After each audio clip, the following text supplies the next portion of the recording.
बच्चा बच्चा नूर का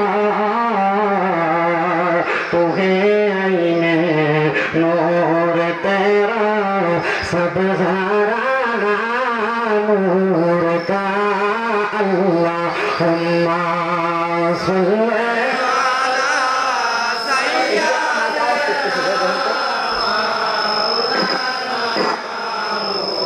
وعلى آل سيدنا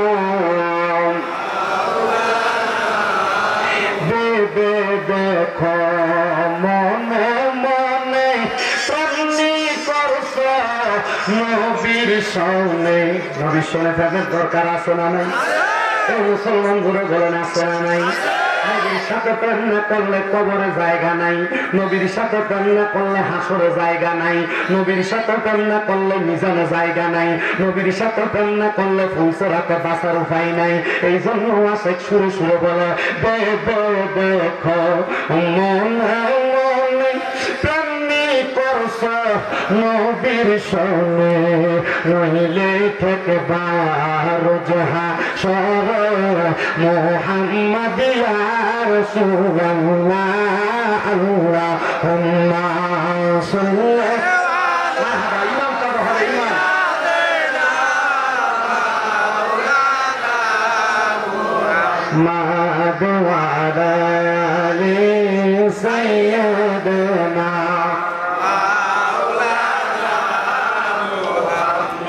জানতে চাই আমার জামালপুরের দরগা তোলার বাবারা চল লক্ষ্মীর চরের বাবারা নবীজির উপর দুরূদ শরীফ আদায় করলে লাভ আছে না নাই এ বাবা কিন্তু কেউ তো কারোর মুখের দিকে তাকায় আছে জোরে জোরে পড়ে না আসতে পড়ে নবী আমার বলে উম্মত দুনিয়ার জমিনের মধ্যে সবচাইতে বখিল মানে কিপটা ওই ব্যক্তি যার সামনে আমি নবীর দুরূদ পড়া হয় কিন্তু তার জবানটাকে বোবার মতো করে রাখে তার মতো বখিল পৃথিবীতে আর কোনো ব্যক্তি নাই এজন্য বোবার মতো করে রাখবা না মুহাব্বতের আওয়াজে দুরূদ শরীফ আদায় করবা নবী আমার শুধু এই কথা বলে না আমার নবী বলে উম্মত দুনিয়াতে যেই ব্যক্তি আমি নবীর প্রতি যত বেশি দুরূদ শরীফ আদায় করবে জান্নাতের ভিতরে সেই ব্যক্তি আমি নবীর তত কাছাকাছি থাকবে জোরে বলি সুবহানাল্লাহ ওই নবীর কাছাকাছি থাকার জন্য মুহাব্বতের আওয়াজে দুরূদ শরীফ পড়ি আল্লাহুম্মা সাল্লি আলা সাইয়্যিদিনা মুহাম্মাদ ওয়া আলা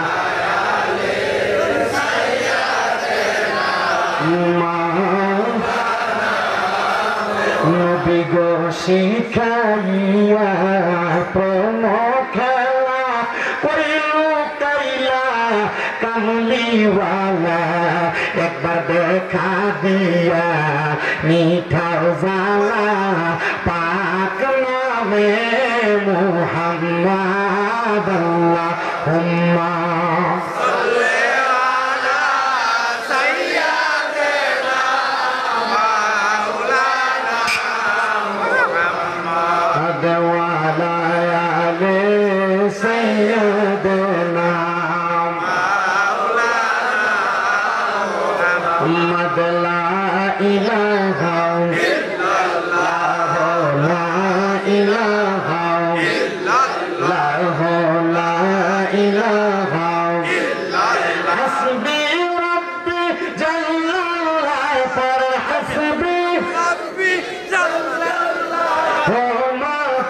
قلبي غير الله نور محمد صلى الله لا إله إلا هو لا إله لا إله নামাজ রোজা সাইরোনা কেহ মা বাবার খেদমত সাইরোনা বল নামাজ রোজা সাইরোনা কেহ মা বাবার খেদমত সাইরোনা আমার নবীর দরদ বইল না পর নবীর দরদ বইল না আমার নবী তোমায় ভুলবে না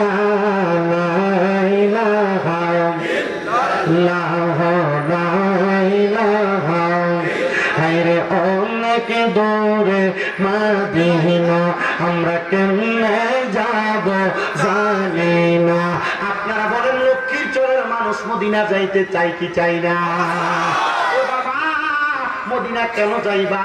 আমি আসার সাথে সাথে ঘরে যখন গেছি আমার কোন ভাইরে নাকি বলে যে তোমরা যে হুজুর দাওয়াত দিছো হুজুর তো এটা না, কারণ ওই হুজুরের চুলটি লম্বা, এটা তো চুল লম্বা নাই। আমি ওনার উত্তর দিলাম ভাই মক্কা মদিনা গেছি হজ করার জন্য, মক্কায় গেলে চুল মুন্ডাইয়া হজের কার্য সম্পাদন করা লাগে, নাইলে আমার চুলগুলা একবারে ঘাড় পর্যন্ত পড়তো। লাহু শারুন ইয়াসবিবু মান কাবাইহি, একবারে নবীর হাদিস মোতাবেক ঘাড় পর্যন্ত পড়তো। আমার নবীজি যেইভাবে রাখতেন আমি ঠিক সেইভাবে চুল রাখার চেষ্টা করেছি। কিন্তু বাবা আমি যখন মদিনাতে যাব, মক্কায় যাব, আমি আমার মুআল্লিমকে বলছি মুআল্লিম সাহেব সবাই তো মক্কার পাগল হয়ে মক্কায় যায়, কিন্তু তারা তো বোঝে না মদিনার নবীরে না পাইলে মক্কার আল্লাহরে খুঁজা পাওয়া যায় না। কথা কন্যা ঠিক কিনা? তখন বললাম ও আমার মুআল্লিম সাহেব আমার টিকেটটা সর্বপ্রথম আপনি মদিনার লাগাইবেন। আমি মদিনাতে সর্বপ্রথম যাইয়া ফজরের নামাজ আদায় কইরা আমি আমার দয়াল নবী রাহমাতুল লিল আলামিন নবীর রওজা মুবারকে সালাম দিয়েছি।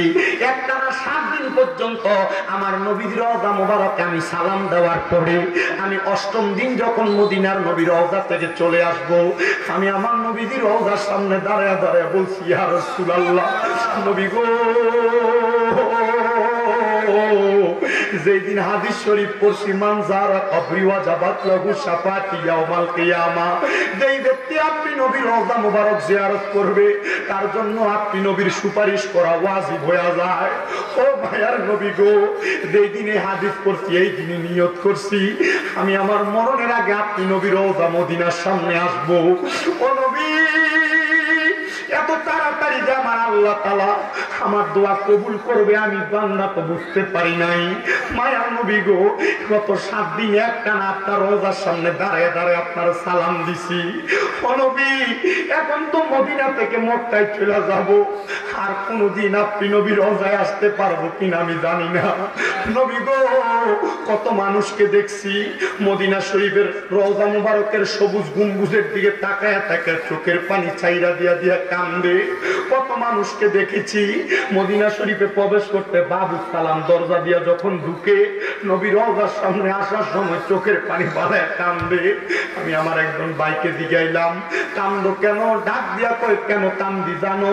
কারণ নবীর রওজা মুবারক দেখতে এত সুন্দর, না জানি আমার নবীজি দেখতে কত সুন্দর ছিল।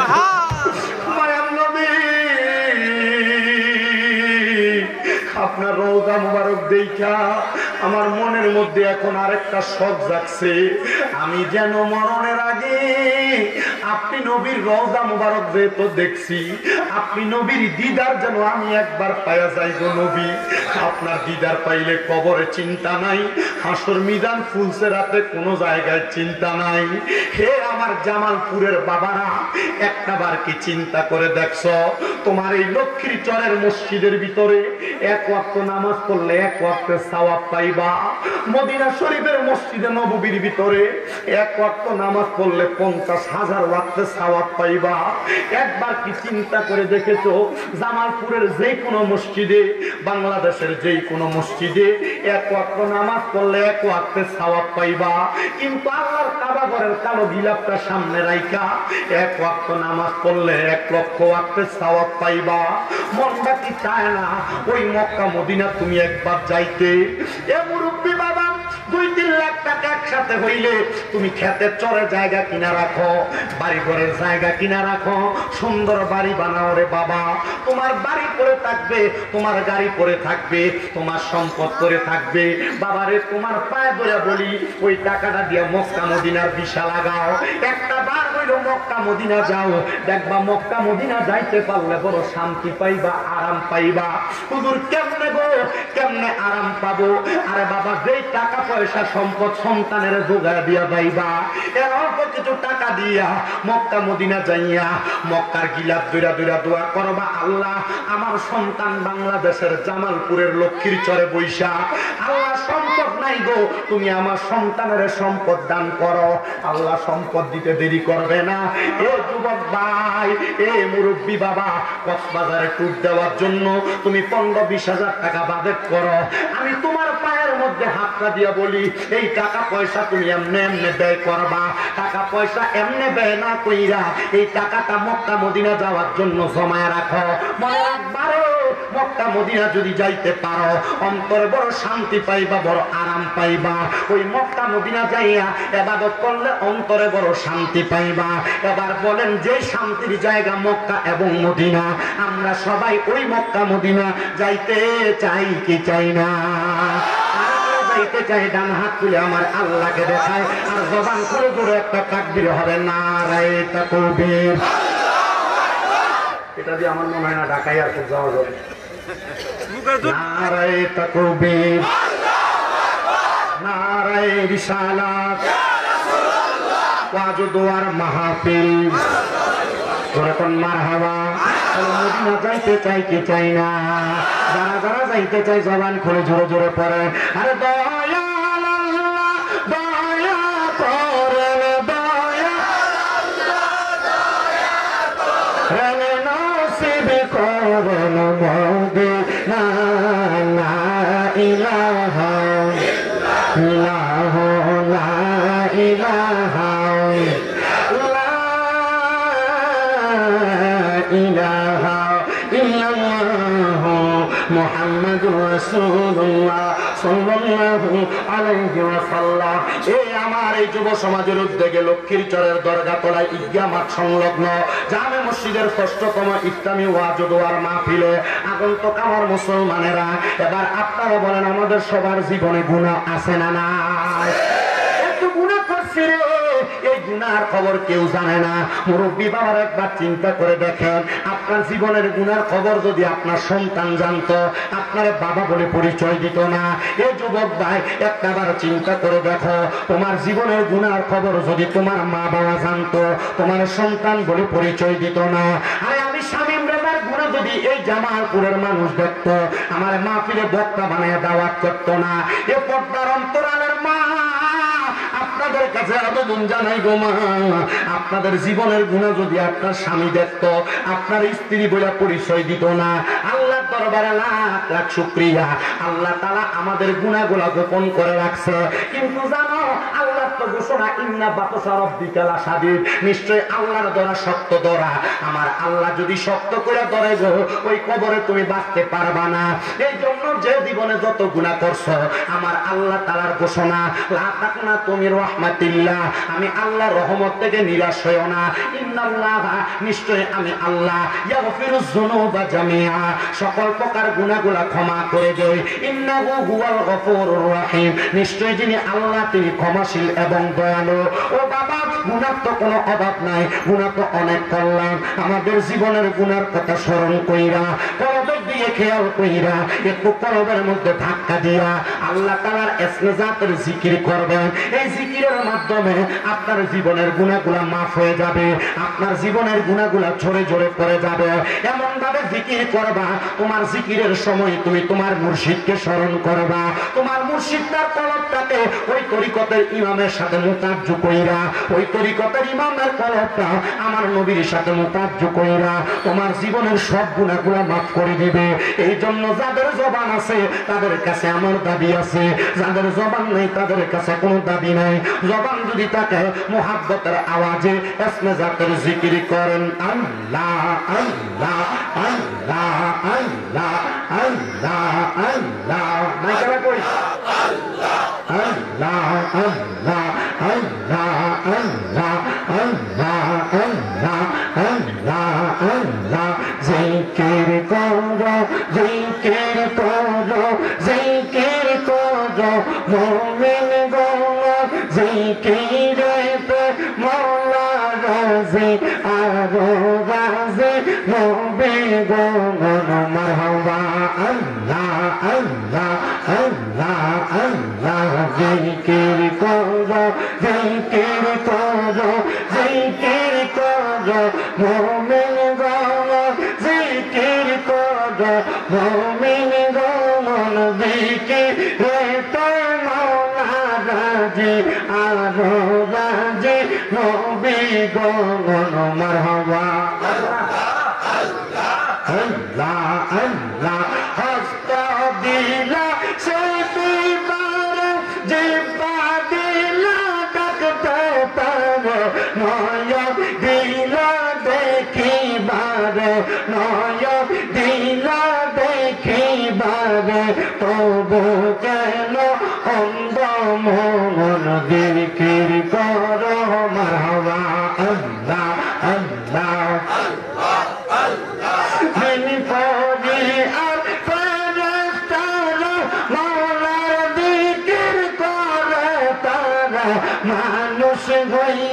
মানুষ হইয়া তোমরা কেন মৌলার দিকির করো না মারহাবা আল্লাহ আল্লাহ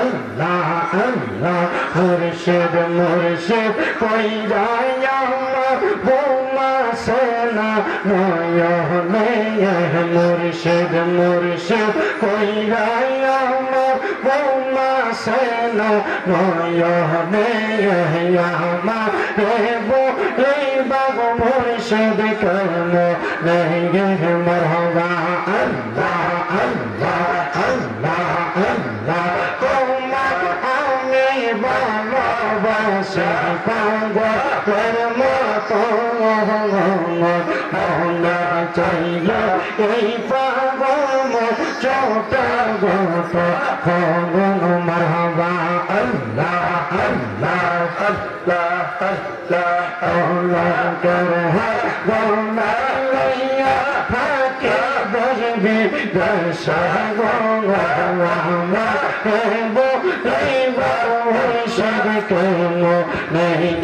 মারহাবা আল্লাহ আল্লাহ আল্লাহ আল্লাহ আল্লাহ আল্লাহ আল্লাহ আল্লাহ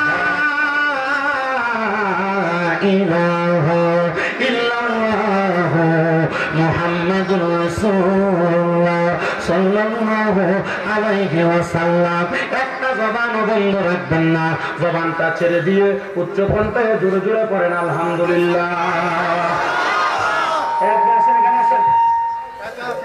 তাই বাসা লাগবে না, যে যেখানে সেখানে বসে থাকে।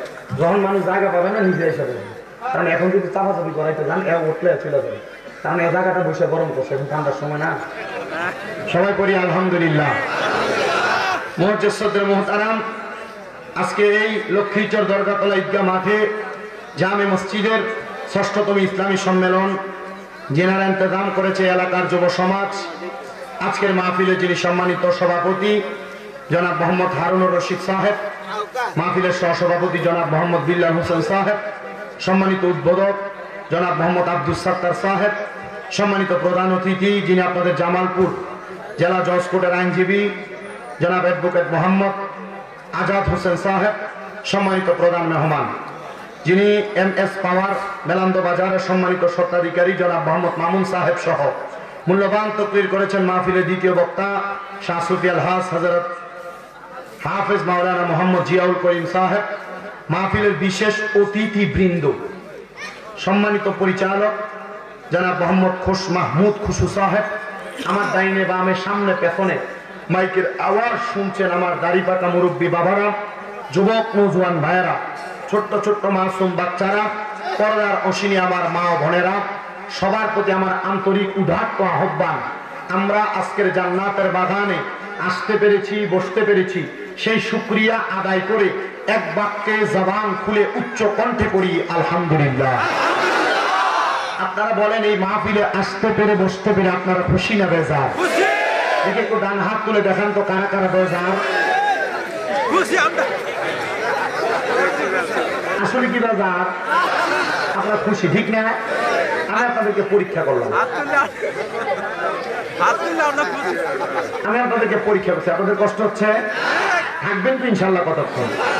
আমি আপনাদেরকে একটু পরীক্ষা করে নিলাম। আসলে আপনারা খুশি না? সবাই খুশি, ঠিক না? আমি পরীক্ষা করেছি, মনে কষ্ট নিবেন না। আপনাদের ছেলের মতো, নাতির মতো, ভাইয়ের মতো মনে করে কিছুক্ষণ সময় আমার বয়ানটা শ্রবণ করার চেষ্টা করবেন। আসলে আমরা খুশি। আল্লাহ তাআলা দুনিয়ার সকল ব্যতিব্যস্ততা থেকে দূরে রেখে, হসপিটালে ডাক্তারের কাছে ডাক্তারের বেডে না রেখে আমাদেরকে আজকের জান্নাতের বাগানে আসার বসার ক্ষমতা দিয়েছেন। ওই ক্ষমতা আমরা পেয়ে সবাই যেহেতু খুশি, আরেক বাক্যে উচ্চ কণ্ঠে পড়ি আলহামদুলিল্লাহ। আমার মুসলমান ইমানদার, আর ডাইনে বামে যাব না, আমি ডাইরেক্ট আমার আলোচনার মধ্যে ঢুকে যাচ্ছি।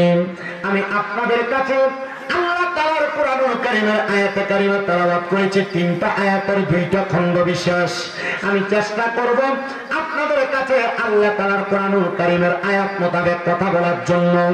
আমার আল্লাহ তাআলা জানায় দেয়, বান্দা বিসমিল্লাহির রহমানির রহিম, লা ইউকাল্লিফুল্লাহু নাফসান ইল্লা উসআহা। আমার আল্লাহ তাআলা জানায় দেয়, বান্দার দলেরা, আমি আল্লাহ কারোর সাধ্যের বাহিরে কোনো কিছু তাকে চাপায়া দেই না। এ মুসলমানেরা, আপনারা যারা মাহফিলে এসেছেন, আল্লাহ তাআলা আপনার সাধ্যে রেখেছে মাহফিলে আসার জন্য। আর যারা রাস্তাঘাটে দোকানপাটে ঘোরাফেরা করতেছে, আল্লাহ তাদের সাধ্যে রেখেছে রাস্তাঘাটে দোকানপাটে ঘোরাফেরা করার জন্য। তবে মনে রাখবেন, আপনারা যারা এই মাহফিলের মধ্যে বসে গেছেন, আপনাদের বংশের মানুষ, অনেকের মা নাই, অনেকের বাবা নাই, অনেকের দাদা দাদি আত্মীয় স্বজন অন্ধকার কবরে। আমার আল্লাহ তাআলা আজকের এই কোরআনের বাগানের ওসিলায় এদেরকে রূহগুলাকে উন্মুক্ত করে দিয়েছেন। এই মাহফিলের ডাইনে, এই মাহফিলের বামে, এই মাহফিলের সামনে, এই মাহফিলের পেছনে সকল কবরবাসীর রূহগুলা ঘোরাফেরা করতেছে। এই পর্দার অন্তরালে আমার মা, আপনার যদি মা না থাকে, আপনার যদি বাবা না থাকে, আপনার আত্মীয় স্বজন যারা অন্ধকার কবরে, আজকে আপনাদের সবার কাছে ফকির যেমন করে ভিক্ষা চায়, এমন করে দোয়া কামনা করতেছে। যখন আপনারা মাহফিলে বৈশা বৈশা তাদের জন্য দোয়া করবেন রে বাবা, এরা তখন কবরের মধ্যে ফিরত যাবে। আর কবরে ফিরত যাইয়া এরা দেখবে এদের কবরটাকে আমার আল্লাহ তাআলা বড় সুন্দর সাবলীল জান্নাতের বাগান করে দিছে। কিন্তু যারা এখনো পর্যন্ত রাস্তাঘাটে দোকানপাটে ঘোরাফেরা করতেছে, এদের আত্মীয় স্বজনরা যখন এসে দেখবে এদের আহলে আওলাদ কেউ জান্নাতের বাগানে নাই, তখন তারা কবরে ফিরে যায় দেখবে তাদের কবরের মধ্যে আগের মতো আযাবই আছে। প্রশ্ন করবে, রব্বে কারীম আল্লাহ, আমাদের কবরের মধ্যে এখনো তো আযাব দেখা যায়, আল্লাহ তুমি কি আমাদের কবরের আযাব মাফ করবা না? আমার সাথে অমুক ব্যক্তির কবরের আযাব মাফ, আল্লাহ কিন্তু আমার কবরের আযাব তো মাফ হয় নাই, আল্লাহ কেমনে মাফ করবা গো? আমার আল্লাহ তখন ওই কবরবাসীকে বলবে, তুমি এমন কোন আওলাদ দুনিয়াতে রেখে আসো নাই যে আওলাদ তোমার জন্য দোয়া করবে, যে আওলাদ তোমার জন্য দুনিয়ার জমিন থেকে ইসালা সওয়াব করে করে পাঠাবে। আব্বুজিরা, আজকে আপনারা যারা মাহফিলের মধ্যে বসেছেন, আপনাদের সবার কাছে আবদার জানাই, আপনারা সবাই আপনাদের বংশের মানুষের জন্য বেশি বেশি করে দোয়া করবেন। আমার আল্লাহ যেন আপনাদের বংশের কবরের আযাবগুলো মাফ করে দেয়। আরে মুসলমান, এই নবীর উম্মতের দল, আশিক রাসূল ভাইরা, মনোযোগ দিয়ে শুনবো কেমন করে আমার আল্লাহ তাআলা একটা বংশের মানুষের কারণে আরেকটা মানুষের কবরের আযাব মাফ করে দেয়। আমি শুনেছি আল্লাহ তাআলার বান্দা যিনি বলখের জমিনে বসবাস করতেন, বলখের বড় মসজিদের মধ্যে ইমামতির দায়িত্ব পালন করতেন, ওই বান্দা বলতেছে, দুনিয়ার জমিনের মধ্যে কেউ যদি কারোর জন্য দোয়া করে, ওই দোয়ার মাধ্যমে আল্লাহ তাআলা মানুষের ভাগ্যকেও পরিবর্তন করে দেয়।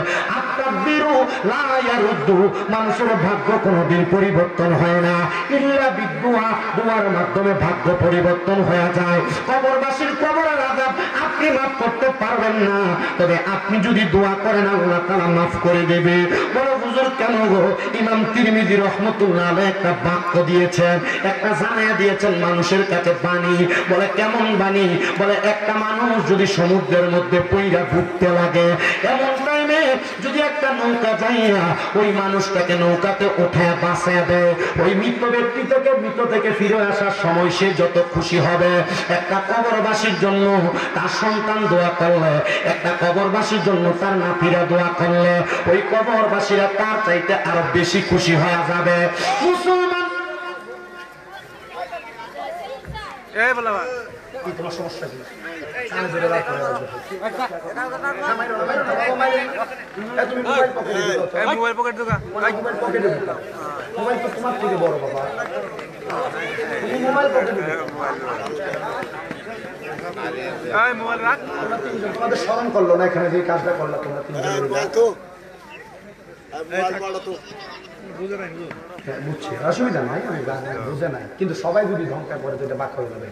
সবাই না, আমি বলছি আমারটা ঠিক আছে, আপনারটা ঠিক আছে। আপনি যদি এটা করছেন এটাও ঠিক, কিন্তু সবাই যদি কয় করে তো এটা বাক হয়ে যাবে, বাঁকা হয়ে যাবে, ঠিক না? আল্লাহ কবুল করেন, জোরে পড়েন আমিন।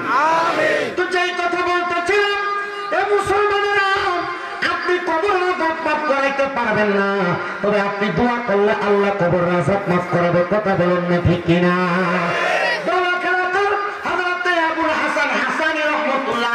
তিনি বলতেছেন, আমি একটা আমল করতাম, প্রত্যেকদিন ফজরের নামাজ আদায় করে ফজরের নামাজের পরে সূর্য ওঠার আগ পর্যন্ত আমি নামাজের মুসল্লা ত্যাগ করতাম না। মিশকাতুল মাসাবির বাবুস সালাত অধ্যায় খুলে দেখবেন, আমার নবীজিও এমন করতেন। নবী যখন ফজরের নামাজ পড়তেন, সূর্য উদয় হওয়ার আগ পর্যন্ত আমার নবী নামাজের মুসল্লা ত্যাগ করতেন না। ইয়া রাসূলুল্লাহ, কেন? সূর্য উদিত হইলে আমি নবী 2 রাকাত নামাজ আদায় করতাম, যেই নামাজের নাম হলো চাশতের নামাজ। যে নামাজের নাম হলো চাশতের নামাজ, আমার নবীজি 2 রাকাত নামাজ আদায় করতেন। সূর্য ওঠার আগ পর্যন্ত নবী আমার নামাজের মুসল্লার মধ্যে বৈশা বৈশা জিকির আজকার করতেন। এ বাবা, আপনারা যারা মাহফিলে বসেছেন, আপনাদের সবার কাছে আবদার, ফজরের নামাজ পড়ার পর চেষ্টা করবেন একটু আমলের মাত্রাটা বাড়ায় দেওয়ার জন্য। বলে হুজুর কেমনে গো, কেমনে আমি মাত্রা বাড়াবো? আমি তো ফজরের নামাজই পড়ি না, যোহরের নামাজই পড়ি না, আসরের নামাজই পড়ি না, মাগরিবের নামাজই পড়ি না, এশারের নামাজই পড়ি না। না না না, মনে রাখবেন, ফজর, যোহর, আসর, মাগরিব, এশা, এই 5 ওয়াক্ত নামাজ ছাড়া আরো কিছু নামাজ আছে। হুজুর কোন নামাজ? আপনার কাছে জানতে চাই, আপনারা একটু আমার সাথে সাথে ধরার চেষ্টা করেন। ফজরের আগে একটা নামাজ আছে, যেই নামাজের নাম তাহাজ্জুদের নামাজ। ফজরের পরে একটা নামাজ আছে, যেই নামাজটা সূর্য উদয় হওয়ার সাথে সাথে পড়ে, এই নামাজটার নাম হলো চাশতের নামাজ। ফজরের নামাজের পরে চাশতের নামাজ পড়ার পর সূর্য উদয় হওয়া থেকে সূর্য ডুবার আগ পর্যন্ত 2 রাকাত একটা নামাজ পড়ে, যে নামাজের নাম হলো দোহার নামাজ। মারহাবা বলুন না, কি নামাজ? দোহার নামাজ।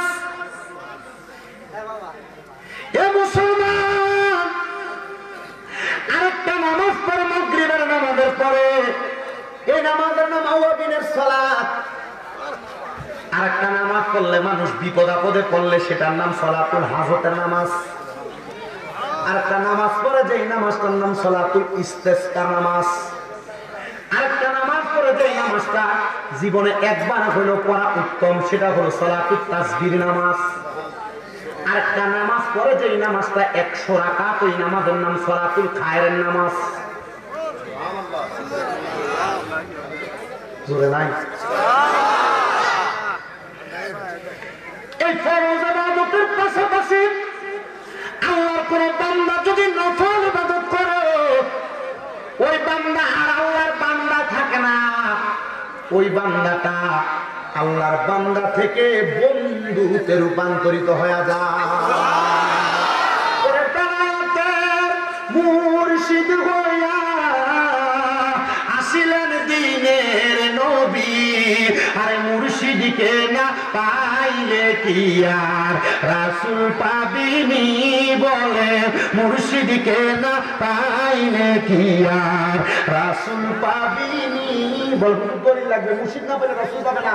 আল্লাহ কোরআনের ঘোষণা, কুল আতিউল্লাহ ওয়া আতিউর রাসূল ওয়া উলিল আমরি মিনকুম। বলে তোমরা যদি আল্লাহর ইতাআত করতে চাও, রাসূলের ইতাআত করো। যদি রাসূলকে পাইতে চাও, উলিল আমর যারা দুনিয়ার জমিনে সবচাইতে বেশি আমলওয়ালা, আল্লাহর নেককার বান্দা, তোমরা তাদের ইতাআত করো। তোমরা রাসূল পাবে, আল্লাহ পেয়ে যাবে। জোরে সুরে পড়ি সুবহানাল্লাহ। মহব্বতের আওয়াজে বলেন না সুবহানাল্লাহ। এই নফল ইবাদত করতে করতে হযরত আবুল হাসান হাসানী রহমতুল্লাহ আলাইহি তিনি বলে আমি আল্লাহ তাআলার নৈকট্য অর্জন করার চেষ্টা করতাম। এবার আমি ফজরের নামাজ থেকে চাষের নামাজ পর্যন্ত অপেক্ষা করতে, এশরাকের নামাজ পর্যন্ত অপেক্ষা করতে লাগলাম। যখন আমি অপেক্ষা করি এমন টাইমে সারা রাত ইবাদত করার কারণে আমার চোখের মধ্যে একটু ঘুম ঘুম ভাব হয়ে গেছে। আমি আমার ঘুম ঘুম ভাবটা পায়া আমি এবার আমার ওই নামাজের মুসল্লার ভিতরে চোখটা বন্ধ করলাম। এমন টাইমে আমি এমন একটা ভয়ঙ্কর অবস্থা দেখতে পাইলাম। আমি দেখতে পাইলাম একটা মানুষ শরীরের মধ্যে সুন্দর পোশাক পরা, কিন্তু তার নাভি থেকে মাথার তালু পর্যন্ত আগুন নাই, কিন্তু নাভি থেকে পায়ের তালু পর্যন্ত আগুন ধাও ধাও করে জ্বলতেছে। আমি অবাক হইলাম, আমি আমার জীবনে এমন কোন মানুষ দেখি নাই যার অবস্থা এমন, যার নাভি থেকে পায়ের তালু পর্যন্ত আগুন জ্বলতেছে আর নাভি থেকে মাথার তালু পর্যন্ত সুন্দর আছে। আমি এই স্বপ্নটা দেখে ওই ব্যক্তির কাছে প্রশ্ন করলাম, হে আল্লাহর বান্দা, তোমার শরীরের কেন এমন অবস্থা? তোমার শরীরের অর্ধেক অংশ আগুনে জ্বলতেছে আর অর্ধেক অংশ ভালো দেখা যাচ্ছে। আল্লাহর বান্দা আমার ডাক দিয়ে বলতেছে, হে ভাইজান শোনেন গো, আমি দুনিয়ার জমিনের মধ্যে থাকা অবস্থায় আমি এমন ভাবে চলাফেরা করতাম,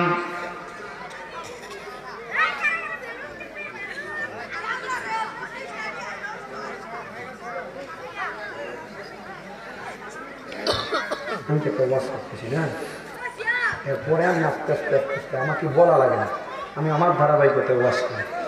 আমি আমার ওয়াজে কখনো রাজনৈতিক বক্তব্য দিই না, কাউকে গালামন্দ করি না। আমি আমার মতো এক ধাসে ওয়াজ করি, চেষ্টা করি মানুষকে দুই একটা মর্তবার মাধ্যমে মানুষকে সুন্দর করে হেদায়েতের পথে আনা, কবুল করার মালিক আমি। আমাকে যেটা দিছে ইনশাল্লাহ আমি চেষ্টা করবো এটার উপরেই কথা বলবো।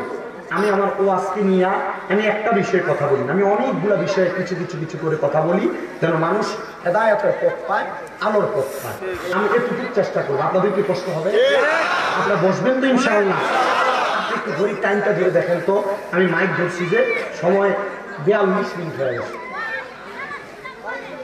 আপনি টেরও পান না, লক্ষ্য করে আপনি টের পান না, কিন্তু 42 মিনিট। আমি আমার ওয়াজে একটু পিছনে যেতে হবে, আমার হাত লাগলে পরে আপনার মুখে লাগবে।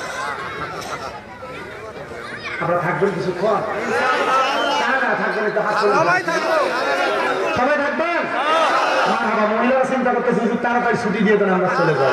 আমি যে আপনারাও থাকবেন, থাকবেন তো ইনশাআল্লাহ? আল্লাহ কবুল করেন, জোরে পড়েন আমিন।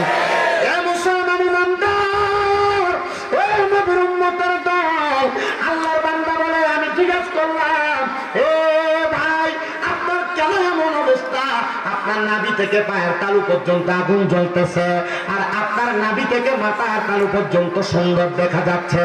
ডাক দিয়ে বলতেছে, আল্লাহর কোরআন তেলাওয়াত করে, বিসমিল্লাহির রাহমানির রাহিম, লা ইয়াস্তাবি আসহাবুন নারি ওয়া আসহাবুল জান্নাহ, আসহাবুল জান্নাতি হুমুল ফাইজুন।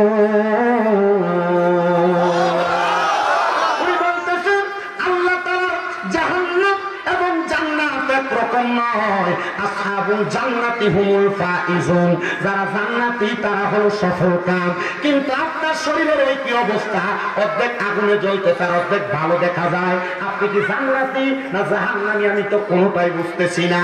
উনি বলতেছেন, ভাই শুনেন, আমি দুনিয়াতে ইন্তেকাল করার আগে আমি বিবাহ করেছি, আমার স্ত্রীর গর্ভ থেকে একটা কন্যা সন্তান জন্ম নিয়েছে। আমার কন্যা সন্তানটার জন্ম নেওয়ার পরে আমি যখন ইন্তেকাল করি তখন আমার ওই মেয়েটার বয়স ছিল 13তম বছর।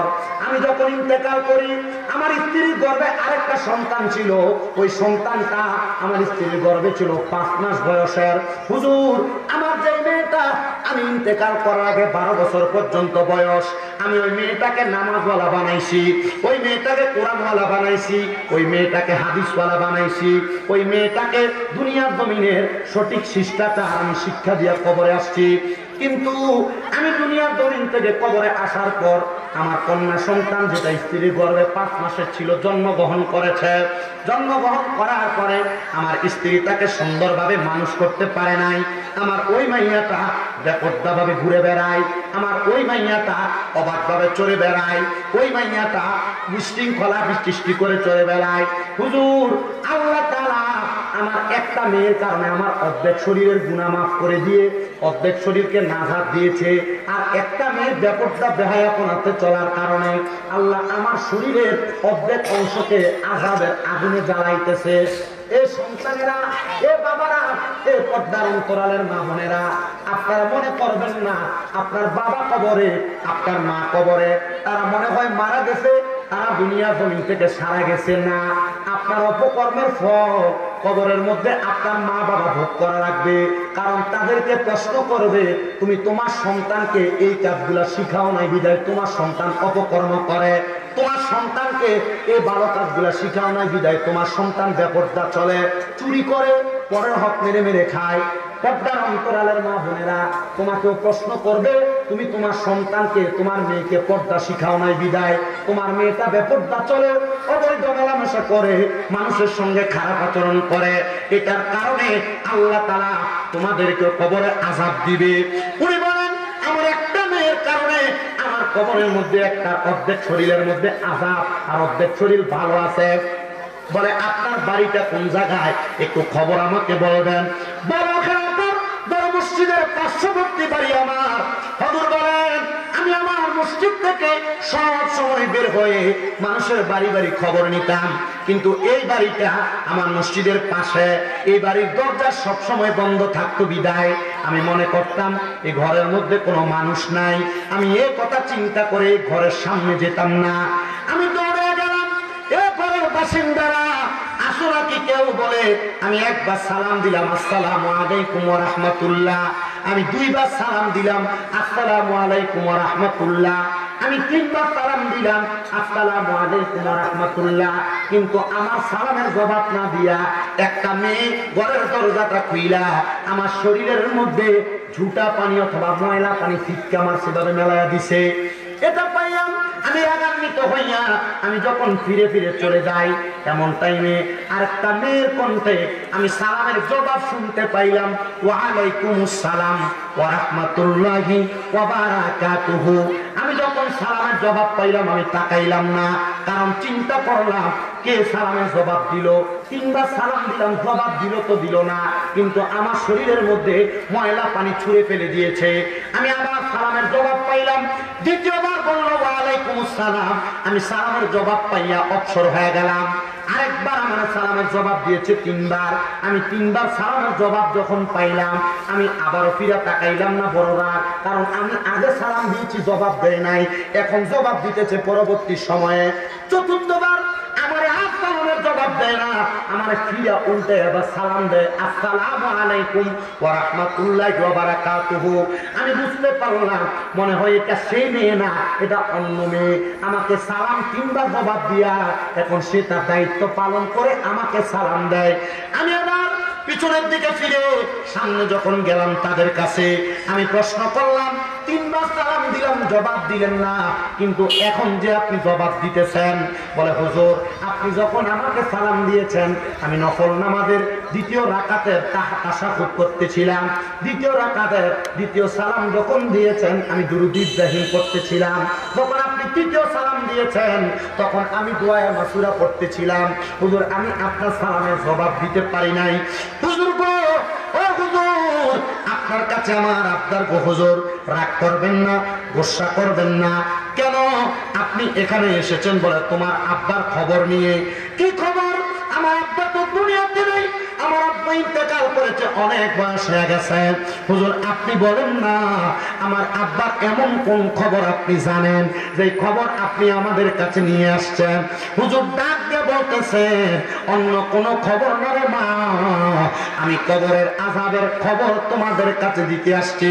এখন আমি বুঝতে পারলাম তোমার এই ছোট্ট বোনটার এমন আচরণের কারণে আল্লাহ তাআলা তোমার আব্বা জানের কবরের মধ্যে অর্ধেক শরীরের মধ্যে আযাব প্রদান করতেছে।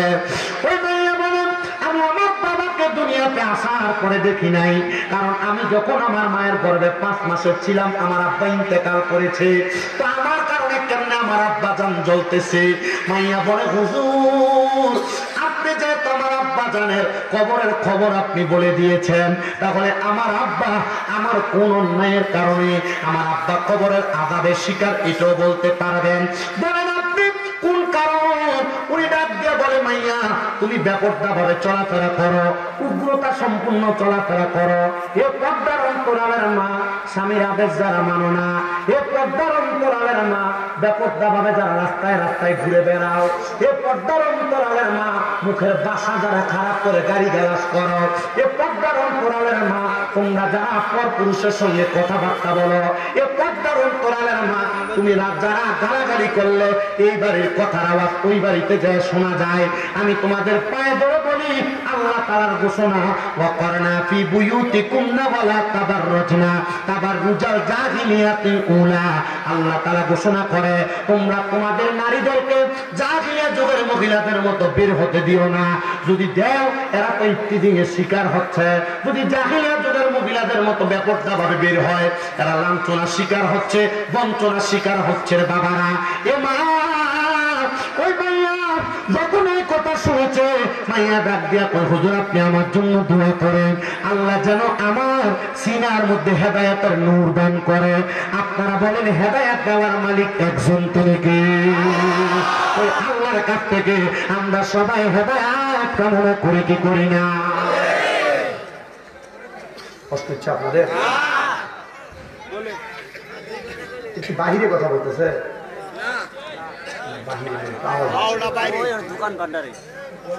একটু কষ্ট করে বলেন তো এখানে আওয়াজটা আজকে না করলে কি হয়? সার বাড়ির আওয়াজ এখানে শোনা যায়। আমার মুসলমান ইমানদাররা ওই মেয়েটা ডাক দিয়ে বলতেছে হুজুর আমার তালিম প্রদান করেন আমি যেন আর খারাপ ভাবে চলাফেরা না করি। হুজুর বলে এখন থেকে ব্যাপারটা হইবে না, এখন থেকে তুই নামাজ আদায় করবে। আমি 7 দিনের টানা নামাজ পড়েছে। 7 দিন পর ওই মেয়ে আল্লাহর ওই বান্দা হযরত আবুল হাসান হাসানীকে প্রশ্ন করতেছে বাবা তুমি বলো তুমি যে দুনিয়ার জমিনের মধ্যে ইন্তেকাল করার আগ পর্যন্ত যা দেখেছ, এখন যে 1 সপ্তাহ হয়ে গেছে 7 দিন হয়ে গেছে আমি ইবাদত করি, হুজুর এবার বলেন আমার আব্বা কবরে কেমন? হুজুর বলে আমি তো স্বপ্নে দেখছি একবার, এখন আব্বা কবরে কেমন? আমি কেমন বলবো? মারহাবা করবেন না। আল্লাহ তাআলা আপনাকেও দেখাইতে পারেন। আপনি যদি হক বান্দা হন আপনিও আপনার মা বাবাকে কবরে কেমন আছে দেখবেন, বুঝবেন। দেখবেন মাঝে মাঝে আপনি আপনার মাকে স্বপ্ন দেখেন, বাবাকে স্বপ্ন দেখেন, দাদা দাদি আত্মীয় স্বজনকে স্বপ্ন দেখেন, দেখেন না? কেন জানেন? সবাইকে কিন্তু মৃত ব্যক্তি স্বপ্ন দেখা দেয় না। স্বপ্নে তাকে দেখা দেয় যাকে দেখা দিলে ওই মৃত ব্যক্তির কোনো ফায়দা হবে। আল্লাহ ইবনে সিরিন তার স্বপ্নের তাবিরের কিতাবের প্রথম দিকে লিখছেন মৃত ব্যক্তি ওই ব্যক্তিকে দেখা দেয় সেই ব্যক্তি দেখা পাওয়ার পর ওই মৃত ব্যক্তির জন্য দোয়া করবে। আপনারা যারা আপনাদের মাকে স্বপ্ন দেখেন, বাবাকে দেখেন, দাদাকে দেখেন, কখনো কখনো আপনার কাছে এসে খাবার চায়, কখনো কখনো আপনি দেখেন যে তারা কবরে কষ্টে আছে, কখনো কখনো দেখেন তারা এই অবস্থায় ওই অবস্থায় আছে, দেখার পর আপনারা কি দোয়া করেন না? দোয়া করেন না? করান? দোয়া করে করায় সব সময় আপনি দোয়া করবেন। যদি করানোর ক্ষমতা না থাকে নিজে নিজে দোয়া করেন আল্লাহ ওনাকে স্বপ্ন দেখছি মারা গেছে, তিনি ওনাকে মাফ করে দেন। মনে রাখবেন আপনার দোয়ার বরকতে তারা কি খুশি হয় বলছিলাম, সমুদ্রে ডুবে যাওয়া ব্যক্তি নৌকা তারা উদ্ধার করলে যে খুশি হয়, মৃত ব্যক্তির জন্য দোয়া করলে তারা সেই খুশি হয়। আমাকে এখানে বলছে হুজুর মা বাবা মারা যাওয়ার পর সন্তানের কোনো দায়িত্ব আছে কিনা, করণীয় কিছু আছে কিনা, আমাকে লিখে দিছে। আমি প্রশ্নের জবাব দিই না, তবে এটা প্রশ্নের জবাব নয়, এটা আমার ওয়াজের ধারাবাহিকতা। হ্যাঁ, আল্লাহর নবীকে প্রশ্ন করেছে ইদি জাআ মিন বানি সালামাতা ফাকালা ইয়া রাসূলুল্লাহ, বনু সালমা গোত্রের এক লোক নবীজির কাছে এসে বলে ইয়া রাসূলুল্লাহ হাল বাকিয়া মিন বিররি আবওয়াইয়া শাইউন আবারহুমা বিহি বাদা মাউতিহিমা। নবী গো আপনি বলেন তো আমাদের মা বাবা ইন্তেকাল করার পর আমাদের কোনো দায়িত্ব আছে কিনা? নবীজি বলে ক্বালা নাআম, হ্যাঁ মা বাপ মারা যাওয়ার পর তোমাদের দায়িত্ব আছে। নবীজি কি দায়িত্ব? নবীজি বলে 1 নাম্বার আসসালাতু আলাইহিমা, তোমাদের মা বাবা মারা যাওয়ার পর তোমরা তাদের জন্য দোয়া করো। সমাজ এমন জায়গায় চলে গেছে, মারা গেছে তার জন্য একটু দোয়া করবে, জানাজা শেষ লাশ নিয়ে দৌড়াদৌড়ি শুরু হয়ে যায়। কেন দোয়া করেন আমি বুঝি না। নবীজি সাল্লাল্লাহু আলাইহি সাল্লাম বলছেন, عن أبي هريرة رضي الله تعالى عنه قال قال رسول الله صلى الله عليه وسلم إذا صليتم على الميت فاخلصوا له الدعاء। নবী বলে, যখন তোমরা নামাজ আদায় করো মৃত ব্যক্তির জন্য, অতঃপর তার জন্য দোয়া করো। আমার কথা না নবীর কথা? নবী বলে দোয়া করো, উম্মত বলে দোয়া করো না বেদাত। আপনি উম্মতের কথা মানবেন না নবীর কথা মানবেন, সিদ্ধান্ত আপনার। আমি আপনাকে বলবো না আপনি দোয়া করেন, আমি আপনাকে বলবো না দোয়া করেন না। দোয়া করলে মৃত ব্যক্তির উপকার হয়, এজন্য দোয়া করবেন, এটা আমার রাসূলের কথা। জোরে বলি সুবহানাল্লাহ। নবী বলছেন 2 নাম্বার দোয়া করার পর 2 নাম্বার দায়িত্ব ওয়াল ইস্তিগফারু লাহুমা, তার জন্য ক্ষমা প্রার্থনা করবা। আমাদের সমাজে ফতোয়া দিয়ে দিচ্ছে 4 দিন 40 দোয়া করা, ইস্তেগফার পড়ায়া, কোরআন খতম করায়া। তোমরা যে এগুলা করো, তোমরা এগুলা কেন করো? ফতোয়া দিচ্ছে আমাদের সমাজ। আমি বলবো না যে তারা ফতোয়া ভুল দিচ্ছে, তাদের কাছে তাদের দলিল আছে, কিন্তু আমার কথা হচ্ছে, ও ভাই শুনেন না, মৃত ব্যক্তি ইন্তেকাল করেছে, নবীজির কথা কোন সন্তানের মা বাবা মারা যাওয়ার পর ওয়াল ইস্তিগফারু লাহুমা, তার জন্য ক্ষমা প্রার্থনা করা।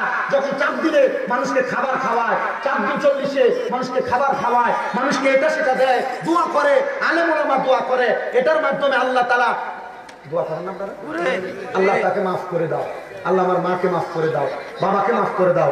এই দোয়ার কারণে আল্লাহ তাআলা আপনার মা বাবাকে মাফ করবে। দায়িত্ব, সন্তানের দায়িত্ব।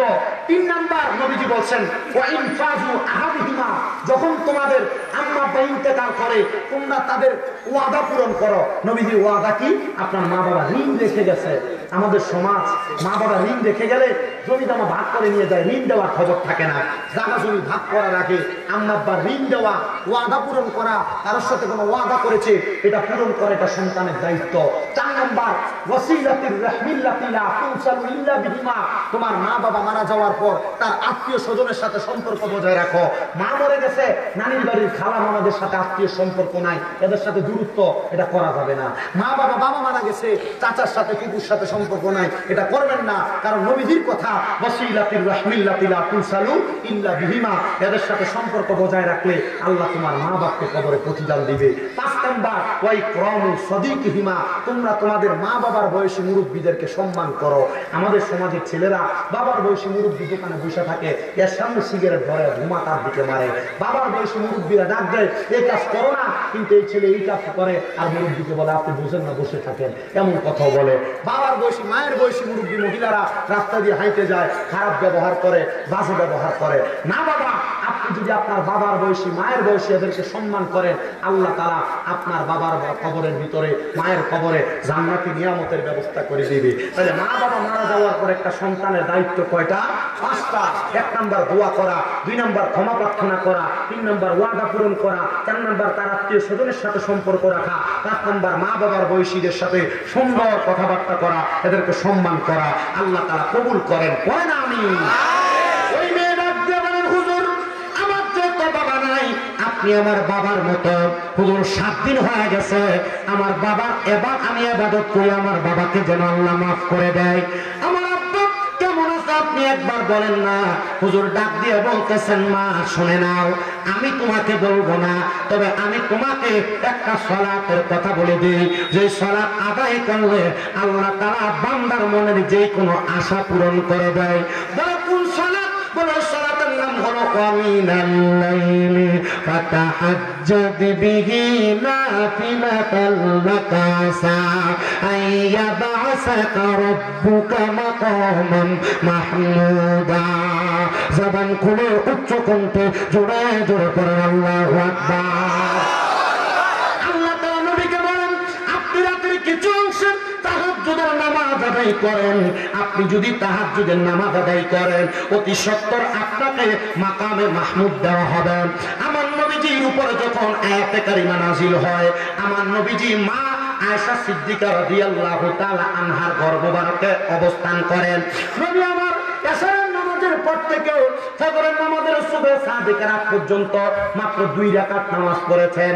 মা আয়েশা বলে, ইয়া রাসূলুল্লাহ, আপনাকে এত লম্বা নামাজ আর কোনদিন পড়তে দেখি নাই। এত লম্বা রুকু, এত লম্বা সিজদা নবী কেন? নবী আমার নামাজ শেষ করার পর আম্মা জান আয়েশা সিদ্দিকা বলে, আমি তাকায়া দেখলাম আমার নবীজির চোখ মুবারক গুলো লাল হয়ে গেছে, নবীজির চোখ মুবারক বারবার পানি পড়তেছে। আমি আমার নবীকে প্রশ্ন করলাম, ইয়া রাসূলুল্লাহ, এমন করে কেন কান্না করলেন? নবী আমার জবাব দিয়েছে, আয়েশা, আমার আল্লাহ বলেছে আমি যদি তাহাজ্জুদ করি আমি নবীকে মাকামে মাহমুদ প্রশংসার জায়গা দিবে, কিন্তু আমি নবী 2 রাকাত নামাজ পড়ে আল্লাহর কাছে কান্নাকাটি করেছি, আল্লাহ আমি নবী একদিন দুনিয়াতে থাকবো না, আমি নবী পর্দা নিয়ে রওজা মুবারকের মধ্যে চলে যাব, কিন্তু আমার উম্মতেরা আমি নবীরে ভালোবাসা তাহাজ্জুদ করবে, আল্লাহ আপনি আমার উম্মতের কি প্রদান করবেন? আম্মা আয়েশা বলেন, ইয়া রাসূলুল্লাহ, আমার আল্লাহ আপনার দোয়া ফিরা দিবে না, কারণ আপনি নবীর উপাধি হইল মুস্তাজাবাতুদ দাওয়াত। আপনি নবী কোন দোয়া করলে আল্লাহ সাথে সাথে দোয়া কবুল করে নেয়। নবী গো, আল্লাহ কি বলছে? আমার নবী বলতেছে, রে আয়েশা, আমার আল্লাহ বলেছে আমার উম্মত যদি তাহাজ্জুদের নামাজ পড়া আমার আল্লাহর কাছে কোনো কিছু চায়, আমার আল্লাহ তারে ফিরাইয়া দিবে না, ফিরাইয়া দিবে না। এ যুবক ভাই, এ মুরব্বী বাবা, বিদেশ যাওয়ার চেষ্টা করেন, আপনি যাইতে পারেন না, ব্যবসা করেন, বরকত হয় না, আপনার রোগ বালা মুসিবত ছাড়ে না, এ পর্দার অন্তরালের মা, আপনার স্বামীর কামাই রুজিতে বরকত হয় না, আপনার ঘর থেকে রোগ বালা মুসিবত ছাড়ে না। আমি বলবো তাহাজ্জুদের সালাত আদায় করো, দেখবা এই সালাতের মাধ্যমে আল্লাহ তাআলা তোমার সকল আশাগুলা পূরণ করে দিবে। এজন্য আমার বাবা ভাইয়েরা, বন্ধুরা, আমার নবীজি ওই ঘোষণা মোতাবেক ওই হযরত আবুল হাসান হাসানি বলেন, আমি তাকে বললাম তুমি তাহাজ্জুদের নামাজ পড়ো আর আমার আল্লাহর কাছে কান্নাকাটি করো, আল্লাহ তোমার আব্বাকে কবরে কোন হালতে রেখেছেন, কোন অবস্থায় রেখেছেন, তোমার আব্বা জান তোমার বলে দিবেন অথবা আল্লাহ তোমার জানিয়ে দিবে। মেয়েটা বলেন, আমি বাড়িতে যাইয়া একটা তাহাজ্জুদের নামাজ পড়া শুরু করলাম, 1 সপ্তাহ পড়লাম। আমি 7 দিনের দিন হঠাৎ করে যখন তাহাজ্জুদের নামাজ পড়ে আল্লাহর কাছে চোখের পানি ফালায় ফালায় কান্দি। এ বাবা, আপনার চোখের পানি আসে না, আপনার কলব মরে গেছে। মনে রাখবেন, মনে রাখবেন, মনে রাখবেন, বান্দা যখন চোখের পানি ফেলায় ফেলায় কান্দে আল্লাহর আরশ আযীম বান্দার চোখের পানি ধাক্কা সহ্য করতে পারে না। জিবরাইল আলাইহিস সালাম তো আমার আল্লাহকে প্রশ্নই করে ফেলেছে, আল্লাহ আপনার আরশ আযীম কেন কাঁপতেছে? আল্লাহ বলেছে, তাকায়া দেখো আমার কোন আদরের বান্দা চোখের পানি ফালায় কান্দে। আল্লাহ আপনি ছাড়া কোনো খোদা নাই, আপনি ছাড়া কোনো রব নাই, কিন্তু আপনার এই আরশ আযীম লাগতে পারে কার এমন ক্ষমতা? বলে দুনিয়ার কারো কোনো ক্ষমতা নাই, তবে আমার আরশ আযীম আমার বান্দার চোখের পানির ধাক্কা সহ্য করতে পারে না।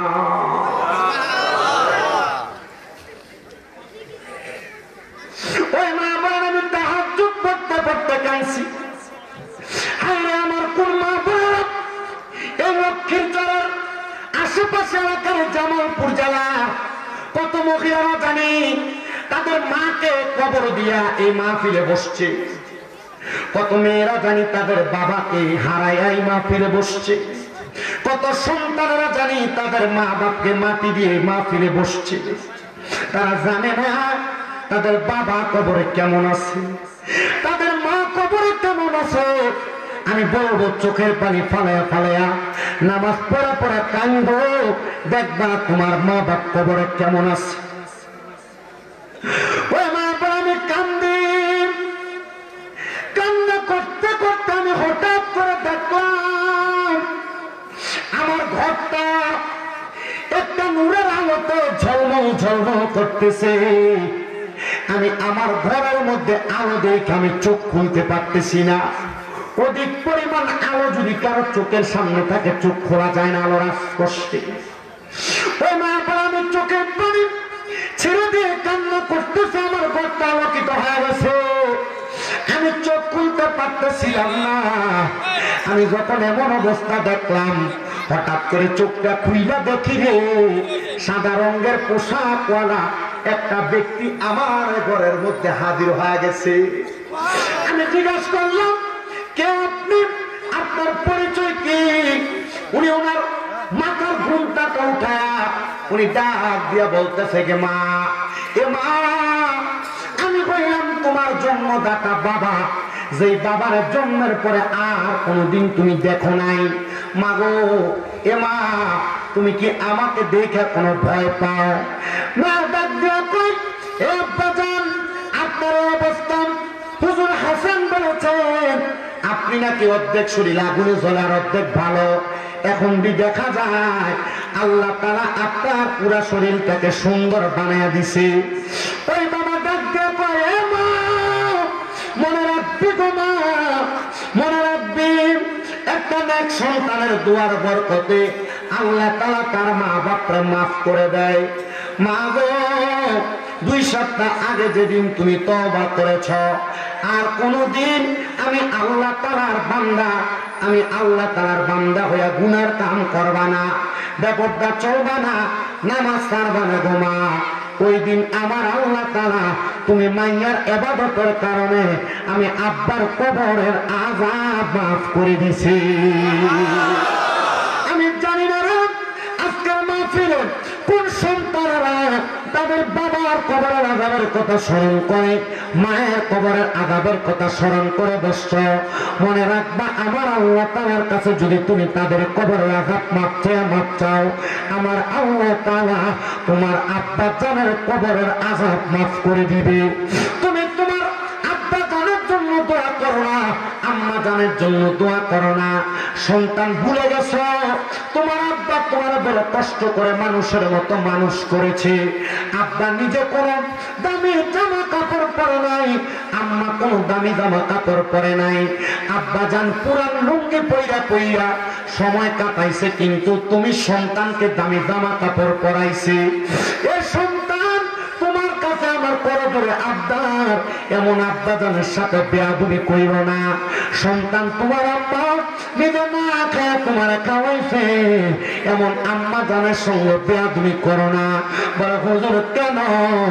কারণ কি জানো রে মুসলমানেরা, এদের সঙ্গে বেয়াদবি করলে স্বয়ং আমার আল্লাহ তাআলা বেজার হয়ে যায়। আর আম্মা আব্বা যদি বেজার হয়, লাখ টাকা কামাই কইরাও শান্তি অর্জন করতে পারবা না, কোটি টাকা কামাই কইরাও শান্তি অর্জন করতে পারবা না। অনেকে চিন্তা করে, হুজুর কেমনে শান্তি অর্জন করবো আমি তো বুঝতেছি না। হুজুর, আমি তো আমার জীবনে আমার বউয়ের কথা শুনেছি, বউ তোমাকে কথার বলেছি। আরে তুমি কেন তোমার সন্তান, তোমার তো 2-3 ভাই আছে, তুমি একা কেন তোমার মা বাপকে ভাত খাওয়াও? এই কথা শুনলাম অনেক সন্তানেরা তাদের মা বাপকে জুদা করে দেয়, তাদের মা বাপকে আলাদা করে দেয়। আমি তোমাদের পায়ে হাত দিয়ে বলবো, এ সন্তানের দল, তুমি তোমার মা বাপকে জুদা করো না, মা বাপকে আলাদা করো না। পারলে দাও, তোমার পাও আমার সামনে দাও, আমি আমার জিব্বা লাগা তোমার পাওটাকে আমি পরিষ্কার করে দেব। শুধু ওয়াদা করবা, এখান থেকে বাড়িতে যাইয়া আম্মা আব্বার পায়ের মধ্যে ধরে ধরে মাপ চাইবা। যতক্ষণ পর্যন্ত তোমার মা বাবা তোমার মাফ না করবে, ততক্ষণ পর্যন্ত মা বাবার কদম ছাড়বা না। কারণ আল্লাহর নবীর কথা, রাদার রব্বি ফি রিদাল ওয়ালিদাইন, আম্মা আব্বার সন্তুষ্টিতে আমার আল্লাহ তাআলা সন্তুষ্ট হয়ে যায়। কিন্তু তুমি তোমার মা বাপকে সন্তুষ্ট করার চেষ্টা করো না, তুমি তোমার মা বাপরে ভাগ দাও না, মা বাপরে ধমক দিয়ে কথা বলো, আম্মা আব্বার প্রতি অত্যাচার করো। সন্তান, শুধু মাপ চাওয়া না রে, আজকের মাহফিল কবুল হবে কি হবে না এটার গ্যারান্টি কেউ দিতে পারবে না। তবে একটা গ্যারান্টি দেওয়া যায়, আগামীকালকে যদি দেখো এই লক্ষ্মীর চরের দোকানে বৈশা কোন মুরব্বী বাবা বলতেছে, হ্যাঁ আমার সন্তান কোনদিন আমার সাথে কোনো অন্যায় করে নাই, কিন্তু কুমিল্লা থেকে আগত বক্তার ওয়াজ শুইনা আমার ছেলেটা বাড়িতে যাইয়া আমার পায়ে ধরে মাপ চাইছে, মনে করবা মাহফিল কবুল হয়ে গেছে। মাপ চাইব দূরের কথা, আমি মাপ চাইব দূরের কথা, আমি তো ঈদের সময় আম্মা আব্বার পা ছুঁয়া সালামও করি না, আমি কেমনে মাপ চাইব হুজুর? এ বাবা মনে রাখবো, মা বাবার পা আসলে মাপ চাইলে দাম কমে না, সম্মান কমে না, ইজ্জত কমে না। আম্মা আব্বার কদমের কাছে সন্তান যদি ছোট হইতে পারে, আমার আল্লাহ তাআলা ওই সন্তানের দাম সমস্ত পৃথিবীর কাছে বড় বানিয়ে দেয়। আমার দিকে তাকান, বয়স মাত্র 24 অতিবাহিত হয়, কিন্তু আপনাদের দোয়ার বরকতে যেই দিন ওয়াজে শুনছি, আম্মা আব্বার কদমে যদি কোনো সন্তান চুমা দেয়, আল্লাহ তাআলা ওই সন্তানের দাম বাড়ায় দেয়, ইজ্জত বাড়ায় দেয়। ক্লাস 6-7 পড়ি, ওই সময় বাড়িতে আইসা আমার মা বাবা ঘুমন্ত, আমি আমার মা বাবার পায়ের মধ্যে চুমা দিয়েছি।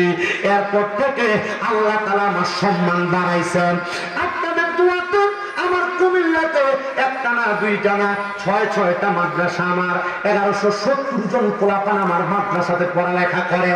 এ বাবা, আমি জানি আমার কোনো শিক্ষাগত যোগ্যতার জোরে পড়ে না, আমি জানি আমার মা বাবা, আমার উস্তাদ আশাওয়াতে যারা আছে তাদের দোয়ার বরকতে, আমার মুরব্বী যারা আছে তাদের দোয়ার বরকতে আল্লাহ তাআলা আমার এত সম্মান প্রদান করেছে।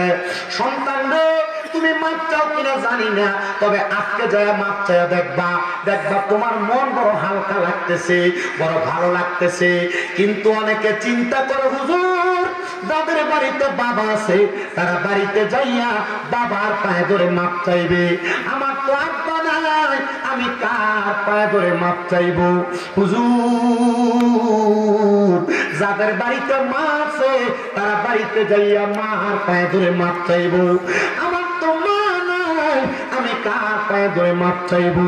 মনে রাখবার সন্তান, আল্লাহর নবীর ঘোষণা, কোন সন্তানের মা মারা যাওয়ার পরে, বাবা মারা যাওয়ার পরে ওই সন্তান যদি আল্লাহ তাআলার কাছে হাত বাড়ায় বলে, রব্বির হামহুমা কামা রব্বায়ানি সগীরা, রব্বির হামহুমা কামা রব্বায়ানি সগীরা।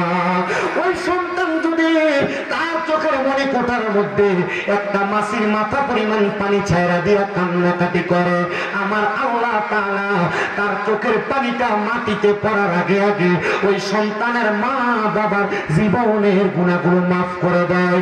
এ পর্দার অন্তরালের মা, তোমার বুঝি বাবা নাই, তোমার বুঝি মা নাই, এ সন্তানের দরেরা, তোমাদের বুঝি মা নাই, তোমাদের বুঝি বাবা নাই। একবার চিন্তা করে দেখো, আম্মা আব্বা কত কষ্ট করে কামাই করে খাওয়াইছে, এখন তোমার কাছে টাকার অভাব নাই, কিন্তু মা বাবার বড় অভাব। এরা কবরে কেমন আছে তুমি সন্তান জানো না। সন্তান রে, এদের জন্য বেশি বেশি করে দোয়া করবা। কিন্তু এমন অনেক সন্তান আছে তারা তাদের মা বাবার সঙ্গে খারাপ আচরণ করে, বিয়ে করার পরে মা বাপরে ভাব দেয় না। মনে রাখবো, একটা সন্তানের মা বাবা জীবিত থাকা অবস্থায় একটা সন্তানের উপরে মা বাবার কিছু অধিকার আছে এবং মা বাবার উপরে সন্তানের কিছু অধিকার আছে। যদি তোমার মা বাইচা থাকে, তোমার বাবা বাইচা থাকে, তোমার 1 নম্বর দায়িত্ব এমন ভাবে সম্মান করবা, আল্লাহ তাআলা ওই সম্মানের কারণে তোমার সম্মান বাড়িয়ে দিবে। তোমার মা বাবা বাইচা থাকে, এমন ভাবে আম্মা আব্বার ভরণ পোষণ দায়িত্ব পালন করবা যেন মা বাবার মনের মধ্যে কোনো কষ্ট না যায়। এমন কোন আচরণ করবা না যে আচরণের কারণে তোমার মা বাবা উপশব্দ ব্যবহার করে। কারণ আমার আল্লাহ তাআলার কোরআনের ঘোষণা, কোন সন্তান যদি তার মার মনে বাবার মনে কষ্ট দেয় আর তারা যদি একবার উপশব্দ ব্যবহার করে, আল্লাহ তাআলা তাদের প্রতি নারাজ হয়ে যায়। এ আমার বাবা, এ বন্ধুরা, এ পর্দার অন্তরালের মা বোনেরা, আখিরি নবী মুহাম্মদুর রাসূলুল্লাহ সাল্লাল্লাহু আলাইহি ওয়াসাল্লাম নবী বলে, যখন আমি নবীজির জন্মের পরে আমি নবী আমার আব্বা জানকে দেখি নাই, আমার জন্মের অল্প কিছুদিন পরে আমি নবীজির মা জননীরে আমি হারাইয়া ফেলছি। আমি নবীজিকে মক্কাতুল মুকাররমা গাজা নামক এলাকা থেকে ওটার পিঠে চড়াইয়া চড়াইয়া আমারে বাড়িতে নিয়ে গেছিল। উনি নইল হযরতে মা হালিমাতুস সাদিয়া রাদিয়াল্লাহু তাআলা আনহা। উনি আমার বাড়িতে নিয়ে লালন পালন করেছে, আমি ওই মারে বড় সম্মান করেছি, ইজ্জত করেছি। ও বাবা, আপনাদের দোয়াতে আমি ওই মা হালিমাতুস সাদিয়ার বাড়ি যে তায়েফ এলাকায়, ওই তায়েফ এলাকায় গিয়ে আসছি। আমার নবীজির ছোট্টবেলা আমাদের হালিমাতুস হালিমাতুস সাদিয়ার বাড়ি থেকে হযরত কাব বিন আহবাবের বাড়িতে চলে গিয়েছিল। কাব বিন আহবাবের বাড়িতে অনেক বড় একটা আঙ্গুরের বাগান ছিল, যেই ক্ষেতের আঙ্গুরগুলা খাইতে বড় টক লাগতো। আমার নবী আঙ্গুরের বাগানে যাইয়া যখন আঙ্গুরের বাগান থেকে একটা আঙ্গুর নিয়ে মুখে দেয়, আমার নবী দুইটা আঙ্গুর নিয়ে মুখে দেয়, তিনটা আঙ্গুর নিয়ে মুখে দেয়, বারবার আমার নবী আঙ্গুর মুখে দেয়। কাব বিন আহবাব বলে, আমি তাকিয়ে দেখলাম রে, এত ছোট্ট একটা বাচ্চা আমার বাগানের এই ছোট ছোট আঙ্গুর গুলা টক লাগে খাইতে, খাওয়া যায় না টকের কারণে, কিন্তু ছোট বাচ্চা আঙ্গুর গুলা নিয়ে নিয়ে মুখে দেয়। কাব বিন আহবাব বলে, আমি সাথে সাথে আমার বাগান থেকে একটা আঙ্গুর নিয়ে মুখে দিলাম, কিন্তু দেওয়ার পর দেখলাম আমার বাগানের আঙ্গুর আর টক লাগে না, আঙ্গুর গুলা খাইতে বড় মিঠা মিঠা লাগে। আমি ওইটা দেখে আমি আবার নবীজির সামনে গেলাম, আমি বললাম, এটাই কি সেই নবী যিনি মুহাম্মদুর রাসূলুল্লাহ হেদায়েতের নূর নিয়ে দুনিয়াতে আগমন করছে উম্মতকে পড়ানোর জন্য? হুয়াল্লাযী আরসালা রাসূলাহু বিল হুদা ওয়া দীনিল হাক্কি লিইয়ুযহিরাহু আলা দ্বীনি কুল্লিহি। এই রাসূল তো সেই রাসূল যেই রাসূল হেদায়েতের নূর নিয়ে মানুষের কাছে হিকমত নিয়ে আগমন করছে। বলে, হ্যাঁ, এটাই সেই রাসূল। কাব বিন আহবাব বলে, আমি আমার পুরো টক বাগানের আঙ্গুর গুলা মুখে দিয়া যখন দেখলাম সত্য, আমি এবার ওই নবীর কাছে বুঝতে পারলাম, না রে না, আঙ্গুরের বাগানের আঙ্গুর গুলারে আমার আল্লাহ এই নবীর হাত মুবারকের সোয়ার বরকতে টক থেকে মিঠা বানাইয়া দিছে। নবীর আঙ্গুর মুবারকের বরকত আছে না নাই? আছে। এই বিশ্বাস আছে? কার কার আছে একটু হাত তুলেন।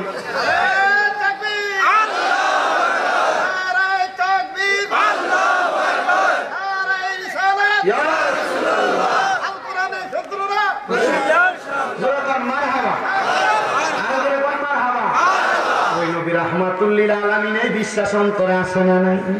আশিক বলতেছে, হায় রে রাহমতে আলমে নবী নূরে মুজাসসাম, বলেন রহমতে আলম নবী নূরে মুজাসসাম, সাহাবীরা আতর বানায় ওই নবীজির ঘাম মুবারক, সাহাবীরা আতর বানায় ওই নবীজির ঘাম।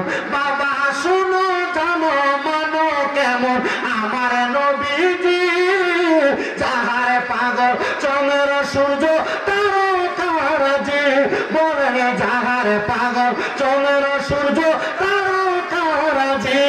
ও ভাই আরো শুনবানি সুন্দর কাহিনী, বলেন আরো শুনবানি সুন্দর কাহিনী, জান্নাতের রুমে রুমে লেখা নবীর নাম, বলেন রহমতে আলম নবী নূরে মুজাসসাম, সাহাবীরা আতর বানায় ওই নবীজির ঘাম মুবারক, সাহাবীরা আতর বানায় ওই নবীজির ঘাম।